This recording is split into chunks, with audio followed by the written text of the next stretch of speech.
Hello বন্ধুরা, সিমি কিচেনে সবাইকে নমস্কার জানাই। বাজার থেকে রুই মাছের বাচ্চা নিয়ে আসছে, পোনা মাছ বলে।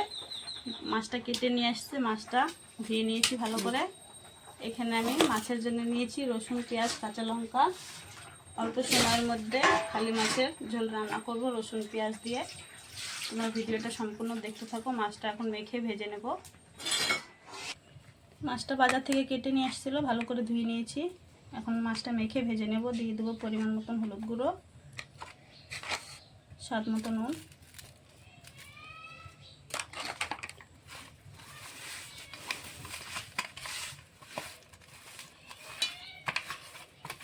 এই মাছটা খেতে ভালো লাগে, দেশি রুই মাছ, ছোট মাছ।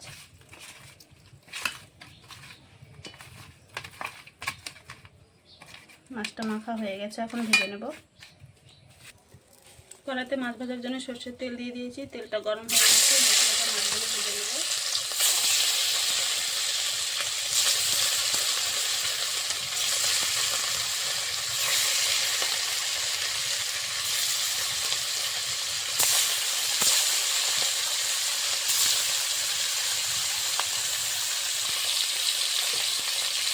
সম্পূর্ণ মাছ দিয়ে দিয়েছি একবারে।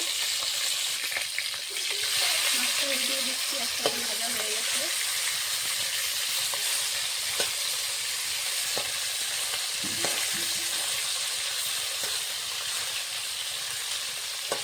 মাছগুলো উল্টানো হয়ে গেছে, আর একটা হয়ে গেলেই হয়ে যাবে মাছ ভাজা। মাছগুলো ভাজা হয়ে গেছে, নামিয়ে নেব।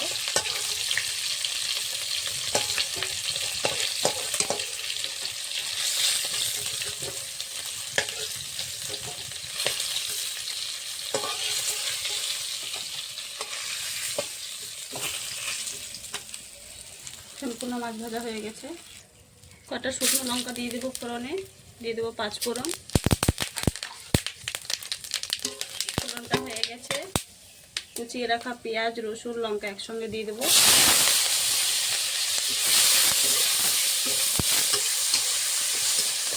পেঁয়াজ, রসুন, লঙ্কাটা একসঙ্গে দিয়ে দিয়েছি। এখন ভালো করে ভেজে নেবো লঙ্কার করে।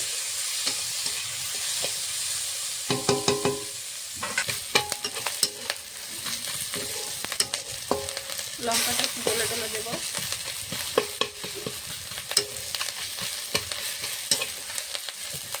পেঁয়াজ রসুনটা ভালো করে ভেজে নিয়েছি।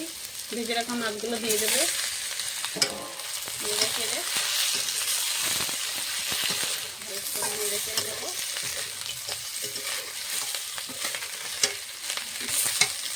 পেঁয়াজ রসুনের সঙ্গে মাছটা ভালো করে নেড়ে চেড়ে নিয়েছি। এখন দিয়ে দেবো স্বাদ মতো নুন, হলুদ গুঁড়ো দিয়ে ভালো করে আরেকটু নেড়ে নেব।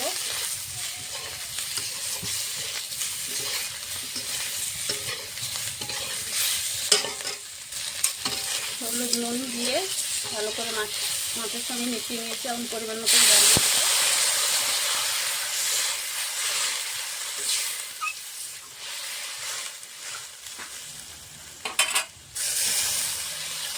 একটু জল দেবো। তোমরা চাইলে তোমাদের পরিমাণ মতন বেশিও দিতে পারো, কমও দিতে পারো। আমি একটু দিয়েছি। ঝোলটা ভালো করে ফুটে উঠেছে, ভালো করে 10 মিনিট আরও ফুটিয়ে নেব।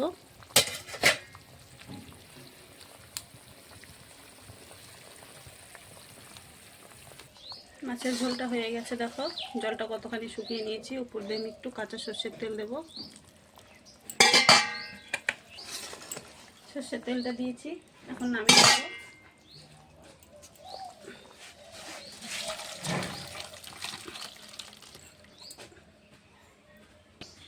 তোমাদেরকে যদি খালি মাছের রেসিপিটা ভালো লাগে অবশ্যই লাইক, কমেন্ট, শেয়ার, সাবস্ক্রাইব করে দেবে। আমার তরকারিটা 10-15 মিনিটের মধ্যে রান্না হয়ে গেছে, অল্প সময়ের মধ্যে।